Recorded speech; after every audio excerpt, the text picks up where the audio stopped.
Akam jirtu bilbila keessan hattuu yoo isin jalaa fudhatte yookaan yoo isin jalaa badee bakka itti badee wallaaltan jechuudha. Isteepii baay'ee salphaa ta'een jechuudha. Gargaarsa aappii tokkooti malee akkaataa isin itti argachuu dandeessan.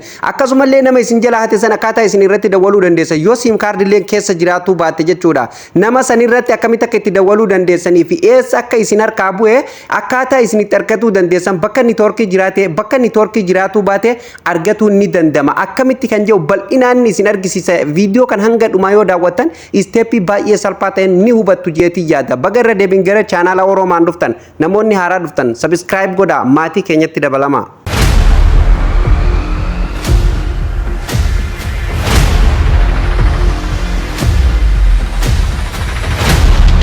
Egaan daawwattoota keenya kabajamoo walitti deebinee jira. Akkuma reef mata duree irraa isiniif ibsuuf yaale jechuudha. Bilbilli nama kamiitu jechuudha guyyaa tokko akka carraa ta'e isin harkaa baduu hin oolu jechuudha. Yoo bilbilli keessan isin harkaa bade jechuudha karaa salphaa ta'een akkaataa isin itti argachuu dandeessa. Seetingii kana yoo hin banin yookaan seetingii kana yoo asirratti hin sirreeffatin jechuudha. Bilbilli keessan yoo badellee waan fedhe walii yoo bade dookumantarii fedhe walii yoo bade deebitanii argachuu hin dandeessanii jechuudha. Kanaafuu jalqaba irratti seetingii keessa seennaa jechuudha kana sirreeffatuuf jalqaba irratti gara seetingii deemtu sana boodan haala kanaan ol harkistu asirratti gadi buutanii iddoo Google jettu tana ni filattu jechuudha. Sana booda jechuudha kallattimaan gara fuulduraa isin oofa jechuudha. Seetingii akka murteessaa ta'e jechuudha daawwattoota kiyya. Akkasumallee bilbilli keessa yoo bakka niitoorkii hin jirrellee bakka niitoorkiillee yoo jiraatellee filannoon keessanii jechuudha daawwattoota kiyya aappii tokko isin hin barbaachisu jechuudha. Yoo barbaadan aappiileen hordofuu ni dandeessanii isallee ammumaan isin argisiisa aappiileen kam akka ta'e isin argisiisa jechuudha.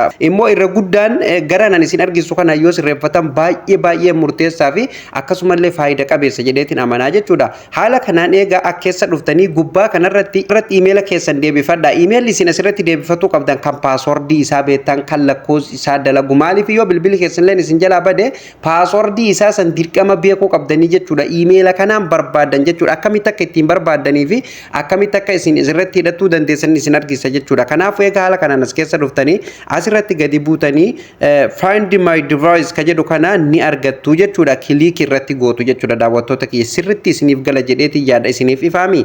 Asirra gabbuutanii find my device ka jedhu kana ni argattu miti irratti cuqaastanii gara fuulduraa deemtu jechuudha daawwattoota kiyya. Sana boodan haala kanaan qabxii sadii isiniif kennaa jechuudha. Asirratti qabxii sadeen inni isiniif kennu kana tokkoon isaa isinittiin himaa jechuudha gaggabaabsee daawwattoota kiyya. Gubbaa kanarratti maal argattu jechuudha daawwattoota kiyya use find my device ka jedhu ni argattu jechuudha daawwattoota kiyya. Amma asirratti devaayizii keessan jechuudha ni sirreeffattu jechuudha. Seetingiin inni murteessan isa kana jechuudha. Seetingiin kun haala kanaan isin hin dhufu keessan fakkeenyaaf namoonni duraan sirreeffatanii jirtan yoo ta'e malee kan duraan hin sirreeffatin haala kanaan isiniif hin dhufu jechuudha. Cufamee isinii dhufa waan ta'eef saanduqa kana ni bantu jechuudha. Fakkeenyaaf amma nan cufa yoon jedhe basmaa na gaafata yookaan piinii bilbila kiyyaa na gaafata jechuudha.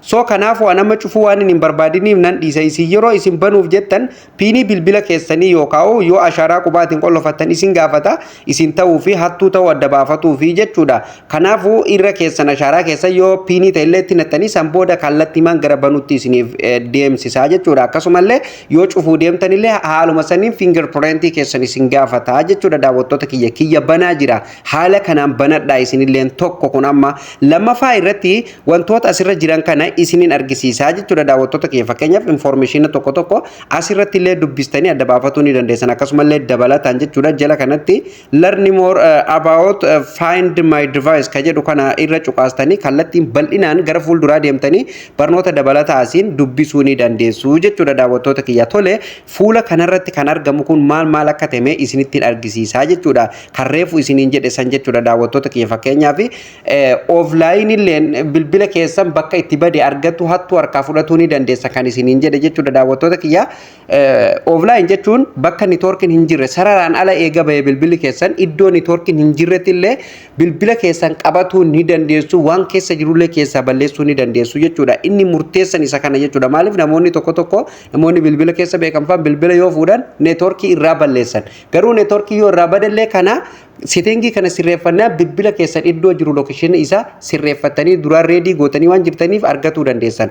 Kan aappii kana amma aappileen asumarra jira. Kan aappii kana namoonni aappii keessaa delete godhan. Aappiin kun immoo keessaa delete taanaan bilbila keessan argatuu hin dandeessan. Kun immoo Google irratti hidhamee waan jiruuf jechuudha. Waan tokkollee isaanillee yoo fakkeenya bakka carraa ta'e paaswordii fuula bilbila keessanii beekanii keessaa balleessan qofaa jechuudha daawwattoota kiyya. Kanaafuu irratti cuqaasna jechuudha. Find your offline device ka jedhu kana kilik irratti gootu jechuudha. Kana jechuun networking ala yeroo bahe jechuudha. Sararaan ala bakka networking hin jirretti jechuudha. Information guutuu asirraa dubbistanii adda baafatuu ni dandeessu jechuudha. Fuula kanarratti qabxiilee adda addaan nu kenna jechuudha. Yeroo offline device ka jedhu irratti yeroo isin cuqaastan qabxii meeqa nuuf kenna asirratti qabxii 4 nuuf kenna jechuudha daawwattoota kiyya asirratti. Kanaafuu tokkoffaratti off ka jedhuu fi without network ka jedhuu fi akkasumallee with network in high traffic hours only ka jedhu ni argattu jechuudha daawwattoota kiyya. Kanaafuu mee isa tokkoffaa kanarratti yoo cuqaasnu jechuudha qastii tanarratti qastii fuuldura jirtu kanarratti yeroo isin cuqaastan haala kanaan isinii dhufaa jechuudha daawwattoota kiyya. Wantoota as keessa jiran kana tokkoon isaa hanga isiniif dandame dubbistanii hubatu ni dandeessu jechuudha. Nama yeroo kiyya waliin deemuuf daawwattoota kiyya na hin barbaachisu jechuudha. Fakkeenyaaf gaggabaabsee gara afaan Oromootti deebisee isinitti himu bilbilli kun amma yoo argatuu barbaadan fakkeenyaaf yeroo online irra jirus yeroo online irra hin jirres jechuudha iddoo kamittuu jechuudha ni argatu ni dandeessu jechuudha. Fakkeenyaaf kan tokkoffaa kana jechuudha. Kun amma networking jiraatu baate jechuudha iddoo kamittuu bilbila keessa ni argatu jechuudha. Of ka jedhu kanarra yeroo kaattan jechuudha kallattiimaan bilbila keessan iddoo jiru argatuu dandeessu jechuudha. Kanaafuu isa kanarra yoo kaayyattan baay'ee gaariidha jechuudha. Kana fakkeenyaaf yeroo asirra keessa yeroo isin barbaaduuf emaila bilbila biraati irratti emaila kana bantanii barbaadan jechuudha. Yookaan kompiitara keessanii barbaadan paaswordii isin gaafataa jechuudha. Paaswordii sanillee akka argattaniif jechuudha jala kanatti isinitti himaa jira jechuudha daawwattoota kiyya. Kunoo haala isin argitan kana maal nuun jedha asirratti if you don't want to use find my device you can go to setting Google or service if tabs nuun jedha jechuudha daawwattoota kiyya. Kana jechuun gaa fakkeenyaaf yoo paaswordii keessan kanallee fakkeenyaaf paaswordii keessan kanallee hin barbaanne jechuudha kallattiimaan yookaan yoo hin beekne jechuudha gara setting deemtanii jechuudha Google keessan Google service keessa deemtanii jechuudha paaswordii isaa argatu akka dandeessanitti asirratti isinitti himaa jira jechuudha yoo paaswordii keessanillee hin beekne jechuudha daawwattoota kiyya. Kan haala kanaan dhiibna yoo isirratti deebifatu barbaadan haala kana saanduqa kana keessatti ni cuqaastu jechuudha daawwattoota kiyya. As keessatti geengoo kana keessatti ni tuttu